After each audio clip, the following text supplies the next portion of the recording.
Oke, lanjut. Nabi Sulaiman memiliki pribadi yang sangat bijaksana. Kewibawaan beliau semakin besar dan tersebar menjadi bibit permulaan kenabian beliau. Melihat kecerdasan akal yang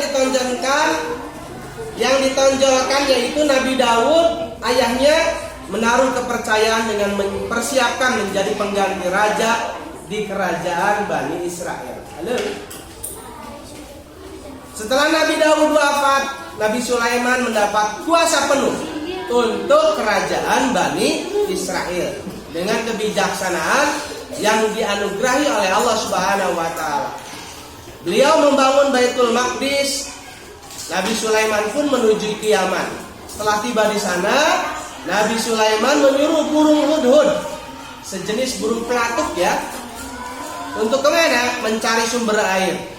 Lama burung hudhud tidak kembali sehingga menimbulkan kemarahan Nabi Sulaiman, maaf. Kemudian burung hudhud datang kepada Nabi Sulaiman, lalu ia berkata, "Aku telah mengetahui sesuatu yang belum engkau mengetahuinya, dan kubawa kepadamu negeri Sabah suatu berita penting yang diyakini. Sesungguhnya aku menjumpai seorang wanita yang memerintah mereka, dan dia dianugerahi segala sesuatu serta mempunyai singgasana yang besar. Aku mendapati dia dan kaumnya menyembah matahari selain Allah." Jadi burung hudhud ceritanya terbang ke kerajaan Ratu Sabah. Di sana ada istana, ya.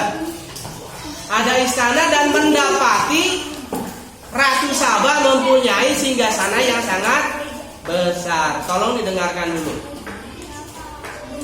Mendengar berita itu, Nabi Sulaiman bergegas mengirim surat kepada siapa? Kepada Ratu Sabah, memberikan nasihat berupa menyembah Allah kepada Ratu Bilqis, ya, Ratu Balqis. Surat itu dibawa burung hudhud dan diterima Ratu Balqis. Setelah membaca surat itu, Ratu Balqis mengantarkan utusan bersama hadiah kepada Nabi Sulaiman. Tapi Nabi Sulaiman menolak hadiah tersebut dengan tegas.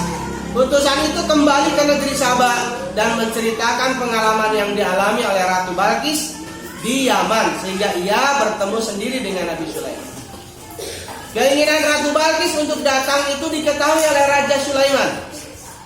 Beliau segera memerintahkan dan menyuruh tentaranya yang terdiri dari manusia, binatang, dan jin untuk menyiapkan segala sesuatunya untuk menyambut Ratu Balqis.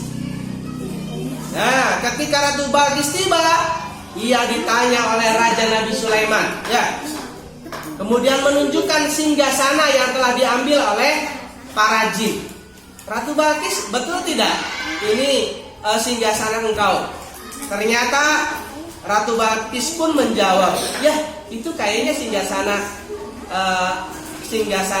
kerajaan saya itu. Ya. Kemudian Ratu Balqis dipersilakan masuk ke istana. Namun ketika berjalan ke istana, beliau melihat keramik bawah istana Raja Sulaiman itu seperti kolam, sehingga tanpa sadar dia menjinjit roknya, ya, karena ditakutkan basah. Kata Nabi Sulaiman, bagaimana? Gak usah dibuka, itu adalah keramik, itu adalah lantai. Nah, sehingga Ratu Balqis merasa malu, ya, merasa malu. Sesungguhnya ini adalah istana licin yang dibuat dari kaca. Ratu Balqis berkata, "Ya Tuhanku, sesungguhnya aku telah berbuat zalim terhadap diriku, dan aku berserah diri bersama Sulaiman kepada Allah, Tuhan semesta alam."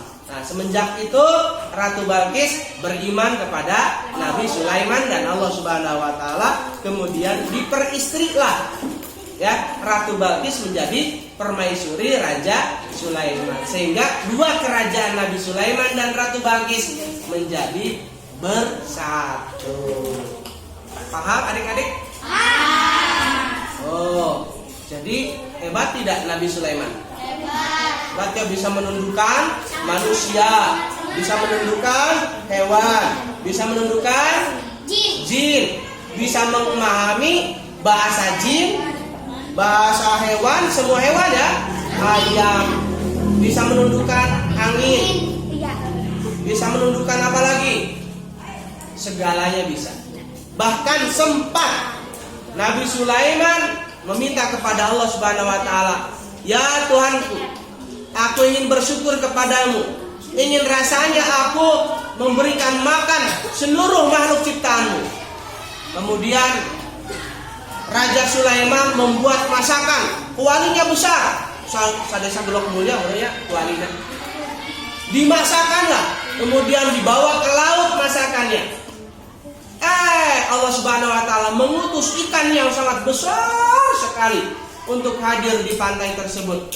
Ternyata baru dimakan oleh satu ikan saja. Makanan yang dibuat oleh rakyat Raja Sulaiman habis dilahap. Sehingga Nabi Sulaiman pun beristighfar, "Astagfirullahaladzim, inilah kebesaran-Mu ya Allah.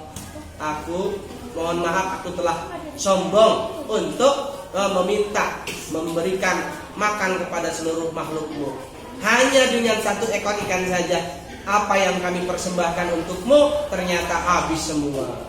Sehingga Raja Sulaiman merasa tersadar bahwa nikmat yang diberikan kepada Raja Sulaiman itu tidak ada apa-apanya ya, jika dibanding dengan rizki dengan makhluk-makhluk Allah yang ada di muka bumi. Ya, itu saja yang dapat disampaikan. Mudah-mudahan bermanfaat. Diakhiri dengan wallahu muwaffiq ila aqwamit thariq. Assalamualaikum warahmatullahi wabarakatuh.